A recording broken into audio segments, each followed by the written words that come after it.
মজার খাবারটা তৃপ্তি নিয়ে শেষে খাওয়ার জন্য রেখে দিয়ে আগে অন্যান্য খাবারগুলা কে কে খেয়ে ফেলেন আমার মতো।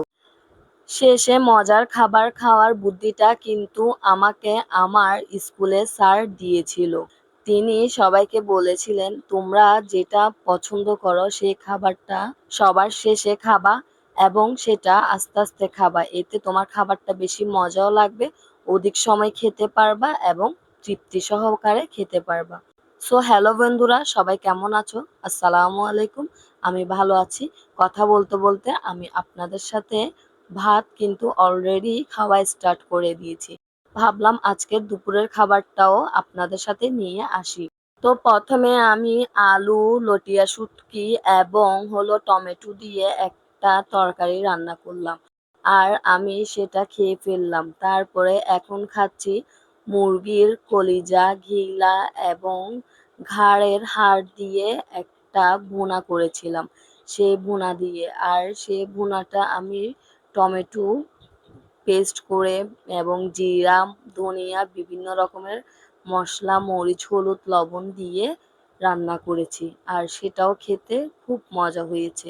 আশা করি আপনারা কালারটা দেখে বুঝতেছেন।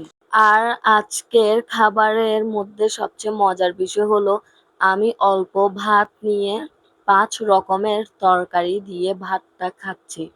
আর আমি এই ভাত দিয়ে সব খাবার শেষ করব। আমি আর কোনো এক্সট্রা ভাত নিব না।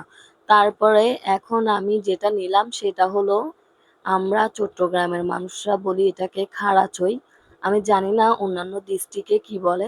হয়তো এটা বড় শিম বা অন্যান্য কিছু নামের হবে। তো সেটা আমি চিংড়ি মাছ এবং আলু আর মসুর ডাল দিয়ে ভাজি করেছি। প্রথমে ওই শিমটাকে ছোট করে করে ভাজির আকারে কেটে তারপরে ভালো করে সিদ্ধ করে নিয়েছি। সিদ্ধ করার পরে সেটাকে আমি তেলে পেঁয়াজ, চিংড়ি সবকিছু দিয়ে ভালো করে ভাজি করে নিয়েছি। এখন যেটা খাচ্ছি সেটা হলো লটিয়া মাছ। আর দেখেন আমি খাবার খেতে খেতে আমার প্লেটটা আস্তে আস্তে টেবিলের কোণায় নিয়ে চলে আসতেছিলাম। তো এক হাতে ক্যামেরা নিয়ে ভিডিও করা আর এক হাতে খাওয়া অনেক টাফ হয়ে যাচ্ছিল। কারণ স্ট্যান্ড দিয়ে ভিডিও করলে আমার অতটা বেশি সুন্দর লাগছে না। তাই ভাবলাম আজকে এক হাত দিয়ে ধরে এবং এক হাতে খাবার খেয়ে ভিডিওটা করব। তো যাই হোক, আমি লটিয়া মাছটা একদম পাতলা করে টমেটো দিয়ে, কাঁচামরিচ দিয়ে এবং বিশেষ একটা জিনিস দিলাম, সেটা হলো হলুদ পাতা। এই হলুদ পাতাটা দিলে টমেটো আর লটিয়া মাছ দিয়ে খেলে অনেক বেশি মজা লাগে।